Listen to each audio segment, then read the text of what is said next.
स्वागत है साथियों आप सभी का। देखिए हमने जो प्राचीन इतिहास की श्रृंखला स्टार्ट किया है, आज उसी प्राचीन इतिहास की श्रृंखला को हम आगे बढ़ाते हुए आज हम लोग अशोक के धम्म और जो जो भी मौर्य साम्राज्य से क्वेश्चन बनने वाले हैं उसके बारे में हम लोग क्वेश्चन पढ़ेंगे। देखिए मौर्य साम्राज्य एक बहुत ही महत्वपूर्ण चैप्टर होता है।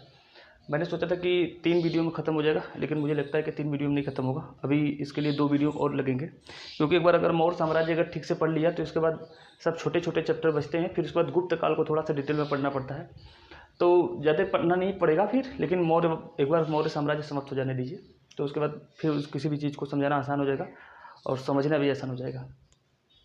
चलिए देखते हैं अशोक का धम्म। हमने कहा था कि जब कलिंग का युद्ध हुआ था 261 BC में, तो अशोक ने वहाँ पर अत्यधिक मात्रा में नरसंहार यानी इतनी अधिक लाशों को देखकर और 16 महाजनपद भी जीत भी लिया था, तो उसके सामने दूसरा कोई खड़ा होने वाला भी नहीं था। तो उसने फाइनली कहा कि अब हम अहिंसा के मार्ग चलेंगे, अब हम धम्म की मार्ग पे चलेंगे। धम्म का मतलब होता है, धम्म चूँकि एक संस्कृत शब्द है, उसका अर्थ होता है धर्म। तो उन्होंने बौद्ध धर्म अपना लिया और बौद्ध धर्म अपनाने के बाद उन्होंने कहा कि अब हम शांति अहिंसा के मार्ग पे चलेंगे, शांति और अहिंसा के मार्ग पे चलेंगे। और तो उसी के लिए उन्होंने कहा कि जो शांति और अहिंसा का मार्ग हो रहा, उन्होंने इसके लिए बौद्ध धर्म को अपनाया और बौद्ध धर्म की प्रचार प्रसार करने के लिए उन्होंने बहुत सी बातें कही और जगह जगह पर बौद्ध धर्म के प्रचार प्रसार करने के लिए पत्थरों पर स्तंभ बना बना के, शिला बना बना कर लिखवाए थे। जैसे अगर आप लोग सारनाथ में गए होंगे, जो लोग बनारस के रहने वाले सारनाथ में गए होंगे, तो जो खंडहर वाला एरिया है वहाँ पर देखेंगे तो एक पिलर है जो कि अब टूट गया है। वो पिलर टूट करके अब रख दिया गया है म्यूजियम वाले में। तो चूँकि वो जो पिलर है जो टूटा हुआ है, जिसे म्यूजियम में ले गया है, उस पिलर पे भी लिखवाया गया था। अशोक ने सब जगह पर अपने आदेशों को पत्थरों पर स्तंभ बना बनाकर, पत्थर को ही शिला कहते हैं, तो शिलाओं पर या फिर स्तंभों पर लिखवाए थे अशोक ने। तो वो धम्म के प्रचार के लिए लिखवाया था, उन्हीं को कहा जाता है अभिलेख। जो पत्थरों पर या शिलाओं पर जो लिखवाया गया था उसे कहा जाता है अभिलेख।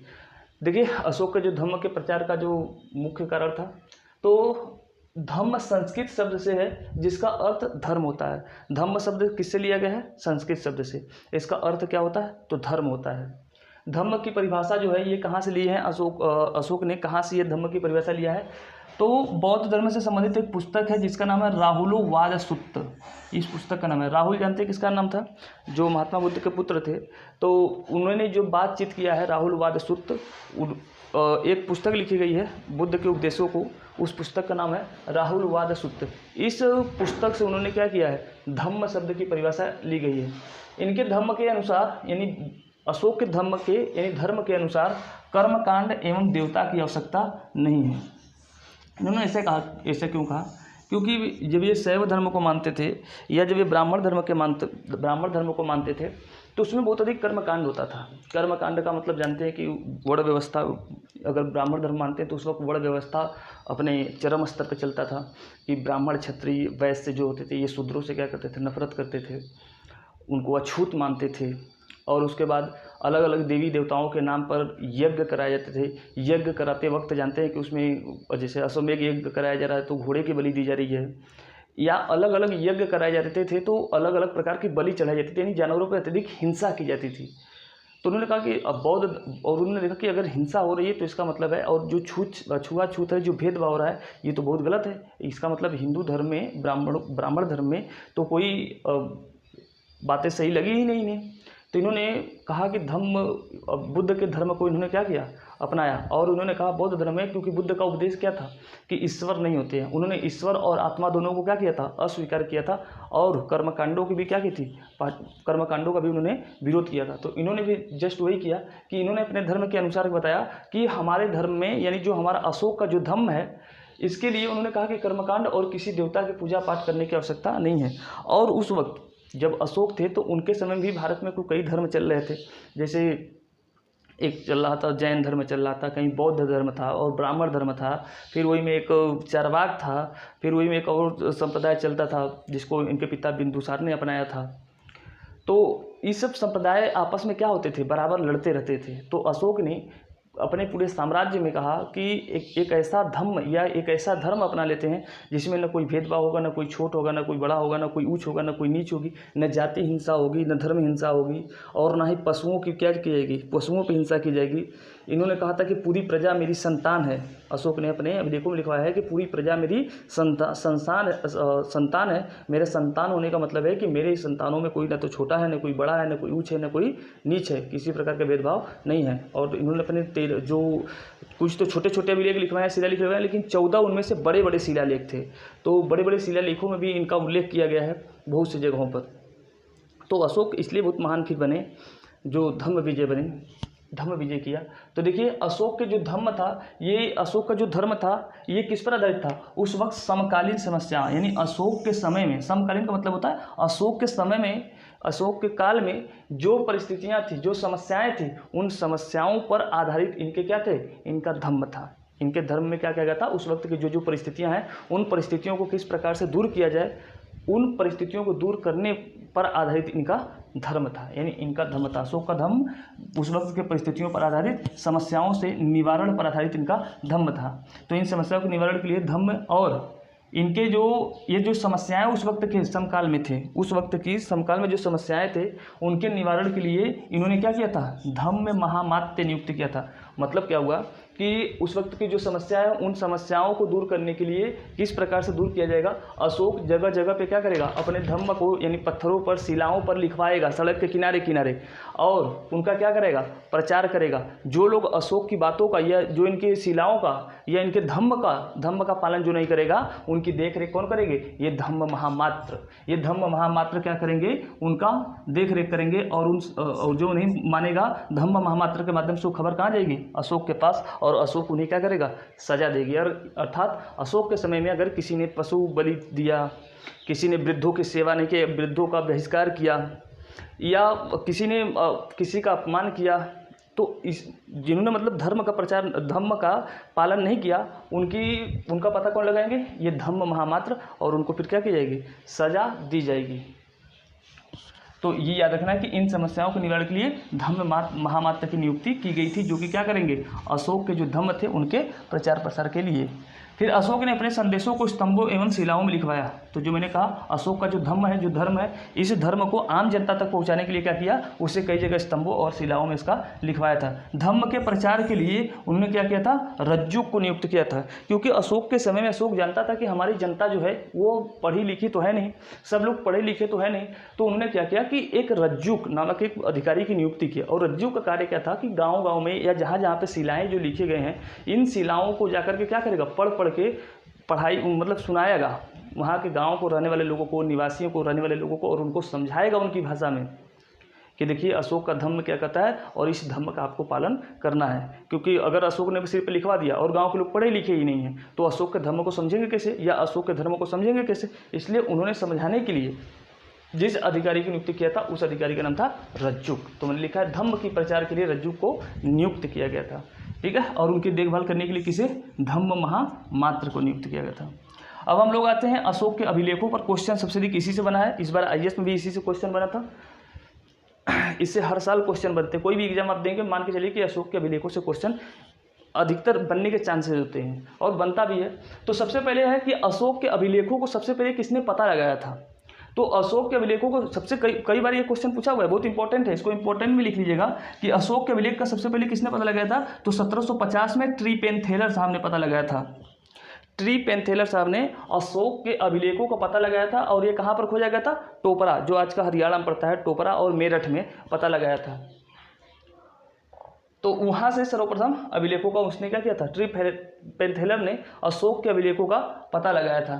फिर अभिलेख की भाषा, अशोक के जो अभिलेख हैं, अच्छा एक बार और याद रखिएगा कि 1750 में ट्रीपेनथेलर ने तो इसका पता लगाया था, लेकिन सबसे पहले अशोक के अभिलेखों को जिसने पढ़ा था, उस व्यक्ति का नाम था, क्या नाम था उसका? उस व्यक्ति का नाम था जेम्स प्रिंसेप, भूल गया था थोड़ा मैं। तो अशोक के जिसने पहले सबसे पहले अभिलेख पढ़ा था 1837 में, उस व्यक्ति का नाम था जेम्स प्रिंसेप नाम था।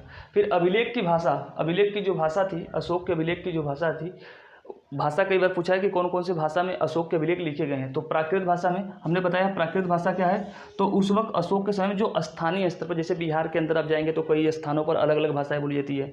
जैसे अपने उत्तर प्रदेश में देखेंगे तो बनारस में अलग भाषा बोली जाती है, गाजीपुर में थोड़ी अलग बोली जाती है, जौनपुर में अलग, इनको हम कहेंगे प्राकृत भाषा है। आएंगे हिंदी के अंतर्गत, लेकिन इसे हम कहेंगे प्राकृत भाषा है। तो इनके जो अशोक के जो अभिलेख थे वो अधिकतर किसमें थे, प्राकृत भाषा में थे और ब्राह्मी में थे। जो ब्राह्मी हम लोग देवनागरी बोलते हैं, ये ब्राह्मी से उत्पन्न हुआ है, कौन से, देवनागरी हुआ है।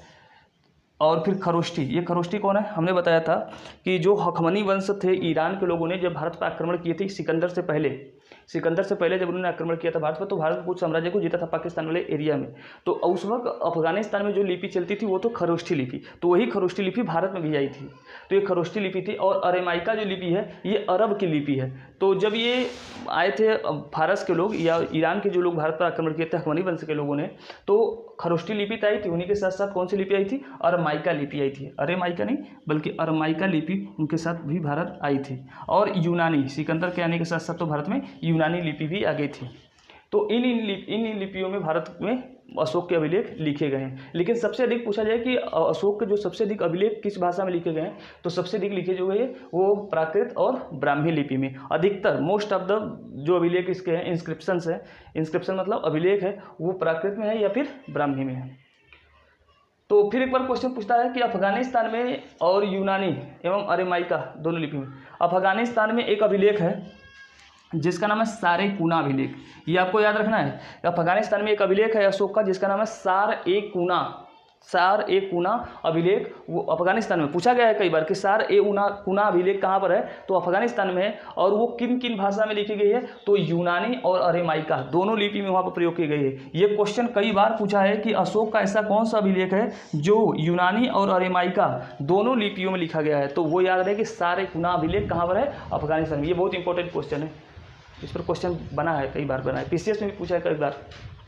फिर उसके बाद आते हैं, तो अब एग्जाम में एक तरफ तो इस बार आईएएस में ही दे दिया था, एक तरफ दे देता है ये अभिलेख और एक तरफ दे देता है कि उनकी स्थिति कहाँ पर है, मिलान करने के लिए दे देगा, या दे देगा कि कौन सही सुमेलित नहीं है, ऐसा क्वेश्चन भी आ जाता है। जैसे है मनसेहरा या मानसेहरा अभिलेख, अशोक का एक मानसेहरा अभिलेख है। ये कहाँ पड़ता है, ये कश्मीर में पड़ता है और ये खरोष्टी लिपि में है। तो याद रखें कि मानसेहरा अभिलेख कहाँ पर है, ये कश्मीर में है और ये कौन सी लिपि में है, तो खरोष्टी लिपि में है। फिर एक है शहबाजगढ़ी का अभिलेख, शहबाजगढ़ी कहाँ पड़ता है, ये पाकिस्तान में, शहबाजगढ़ी कहाँ पड़ता है, पाकिस्तान में है। और ये अभिलेख पाकिस्तान में, ये भी किस भाषा में है, ये भी किस लिपि में है, तो खरोष्टी लिपि में है। तो मनसेहरा और शहबाजगढ़ी दोनों खरोष्टी में है, मनसेहरा कश्मीर में है और शहबाजगढ़ी कहाँ है, पाकिस्तान में। फिर सार-ए-कूना अभिलेख, अभी जो मैंने कहा सार-ए-कूना अभिलेख, ये कहाँ पर है, अफगानिस्तान में। ये अरेमाइका एवं यूनानी दोनों लिपियों में है सार-ए-कूना, याद कर लीजिएगा। फिर उसके बाद है कंधार अभिलेख, कंधार ये कहाँ पड़ता है, अफगानिस्तान में। कंधार जो कहाँ पड़ता है, जब पाकिस्तान आप डाकेंगे और अफगानिस्तान में जब इंटर करेंगे तो बॉर्डर पर उपस्थित है कंधार। इस कंधार अभिलेख कहाँ पर है, अफगानिस्तान में। कौन सी लिपि में है, ये अरेमाइका लिपि में है, अरेमाइका लिपि में है। फिर लघमान, लघमान को ही क्या कहा जाता है, काबुल, अफगानिस्तान में पड़ता है लघमान, काबुल, लघमान को ही काबुल कहते हैं। या लघमान का अभिलेख दे देगा या फिर काबुल का अभिलेख देगा या फिर कंधार, ऊपर कंधार, ये सब कहाँ है, अफगानिस्तान में। ये भी किस लिपि में है, ये भी है अरेमाइका में। उधर के जितने भी उत्तर पश्चिम का अभिलेख है वो या तो खरोष्टी में या तो अरेमाइका में है, एक दो यूनानी भी है। फिर इस बार जैसे कालसी अभिलेख इस बार के आईएएस में एग्जाम में आया था कि कालसी अभिलेख कहाँ पर है, लेकिन ऐसे डायरेक्ट नहीं था, मतलब सही सुमेलित नहीं है, ऐसे में आया था। तो कालसी अभिलेख के सामने जो दिया था कर्नाटक, तो याद है कि कालसी अभिलेख जो है ये कहाँ पर है, उत्तराखंड में। और ये अभिलेख जो है वो संस्कृत भाषा में लिखी गई है। तो एकमात्र अशोक का अभिलेख है जिसमें संस्कृत का उल्लेख किया गया है, तो कौन सा है, कालसी अभिलेख। फिर मास्की अभिलेख पूछा है कि मास्की अभिलेख कहाँ पर है, तो ये है कर्नाटक में। मास्की अभिलेख क्या है, कर्नाटक में। इसमें अशोक का नाम अशोक है नहीं, अधिकतर जगहों पर उसका नाम देवानाम प्रिय है। और टोपरा, ये टोपरा कहाँ पड़ता है, हरियाणा में। टोपरा कहाँ है, हरियाणा में है। अच्छा, अशोक का जो सबसे पहला अभिलेख खोजा गया था वो टोपरा ही था। तो इस टोपरा जो था, इस टोपरा जब खोजा गया था तो टोपरा यानी हरियाणा में पड़ता है। फिर वहाँ से जो फिरोज शाह तुगलक था, यानी अशोक का अभिलेख, टोपरा अभिलेख और मेरठ अभिलेख, इन दोनों को दिल्ली में जिसने लाया था उस व्यक्ति का नाम था फिरोज शाह तुगलक। ये क्वेश्चन कई बार पूछा है कि टोपरा अभिलेख एवं मेरठ का अभिलेख जो दिल्ली का अशोक का था उसे दिल्ली में किसने ले आया था? तो लेकर आया था फिरोज शाह तुगलक। तुगलक वंश का ही था फिरोज शाह तुगलक ने, वो कहाँ लेकर आया था? तो दिल्ली में लेकर आया था। फिर सोपारा, ये सोपारा अभिलेख कहाँ पर है? तो महाराष्ट्र में। आज भी बहुत लोगों ने सुना होगा मुंह में कि मुंह से सुना होगा कि सोपारा गए हैं, तो मुंबई में पड़ता है सोपारा, वहाँ का अभिलेख जो है महाराष्ट्र में है। फिर सन्नाती, ये सन्नाती अभिलेख कहाँ पर है? ये भी महाराष्ट्र में। सोपारा सन्नाती ये भी महाराष्ट्र में पड़ता है, ये भी अशोक का ये अभिलेख है, बस जगह का नाम याद रखना है, सोपारा और सन्नाती। फिर ब्रह्मगिरी और एरागुड्डी, ब्रह्मगिरी से तो जानते हैं यहाँ से कावेरी नदी निकलती है, तो कर्नाटक में ही है ब्रह्मगिरी। और एरागुड्डी ये भी कहाँ है? कर्नाटक में। ब्रह्मगिरी और एरागुड्डी दोनों कहाँ है? कर्नाटक में। तो मास्की अभिलेख ब्रह्मगिरी और एरागुड्डी ये कहाँ पर है? कर्नाटक में है, ये अशोक का ही अभिलेख है। फिर धौली और जौगढ़, धौली जौगढ़ ये कहाँ पर पड़ता है? ये उड़ीसा में। धौली जौगढ़ कहाँ पर है? उड़ीसा में। धौली और जौगढ़ ये अशोक के अभिलेख है। फिर उसके बाद है रामपुरवा एवं लौरिया नंदनगढ़ एवं लौरिया अरराज, ये 3 अशोक के अभिलेख और हैं। रामपुरवा, लौरिया नंदनगढ़, लौरिया अरराज, ये तीनों कहाँ पड़ते हैं? तो बिहार में, वर्तमान के बिहार में पड़ता है। रामपुरवा, लौरिया नंदनगढ़ और लौरिया अरराज ये कहाँ पर है? बिहार में, बिहार में उपस्थित है। फिर उसके बाद है रुम्मिनदेई, रुम्मिनदेई जो है ये कहाँ पर है? नेपाल में। निगलियवा, रुम्मिनदेई और निगलियवा ये कहाँ पर पड़ता है? नेपाल में। रुम्मिनदेई अभिलेख से ही पता चलता है कि अशोक जब बौद्ध धर्म मानने के बाद जब गया था नेपाल में, तो नेपाल में वहाँ पर किसानों का कर माफ़ किए थे, वो रुम्मिनदेई अभिलेख से पता चलता है, क्योंकि रुम्मिनदेई कहाँ पर है? नेपाल में है। कई बार पूछा है कि रुम्मिनदेई अभिलेख कहाँ पर है? तो रुम्मिनदेई अभिलेख नेपाल में है। निगलियवा कहाँ पर है? नेपाल में है। फिर उसके बाद ताम्रलिप्ति, ताम्रलिप्ति कहाँ पर है? बंगाल में। ताम्रलिप्ति अभिलेख कहाँ पर है? बंगाल में। अच्छा, धौली की जगह कभी कभी तोसली भी लिख जा सकता है, तोसली अभिलेख, तोसली अभिलेख। अगर धौली की जगह तोसली अभिलेख आ जाए तो भी याद रहे कि तोसली अभिलेख कहाँ है? उड़ीसा में ही है। धौली की जगह तोसली भी लिख के आ सकता है। ताम्रलिप्ति बंगाल में, आज के समय में बंगाल में पड़ता है ताम्रलिप्ति अभिलेख। फिर गुर्जर एवं पनगुरिया, गुर्जर एवं पनगुरिया ये कहाँ पर है? मध्य प्रदेश में। गुर्जर अभिलेख या पनगुरिया अभिलेख कहाँ पर है? मध्य प्रदेश में है। फिर गिरनार और भड़ौच ये कहाँ पर है? गुजरात में। गिरनार और भड़ौच ये अभिलेख कहाँ पर है? गुजरात में है। तो ये आपको इतना याद रखना है अशोक के बारे में। अभी मैंने कहा कि 2 वीडियो और लगेंगे, फिर उसके बाद मौर्य वंश पूरी तरीके से एकदम डिटेल में समाप्त हो जाएगा। इसको पढ़ने के बाद तो फिर आप अगर IAS का भी एग्जाम देंगे तो मेरा आपसे गारंटी की गलत नहीं होगा। मौर्य साम्राज्य से मैंने एंशिएंट हिस्ट्री को जिस तरीके से खत्म किया है कि कोई भी एग्जाम आप दे सकते हैं, इसमें ज़रा से भी डाउट नहीं है। तो चलिए, जो लोग जुड़े रहे सभी को बाय।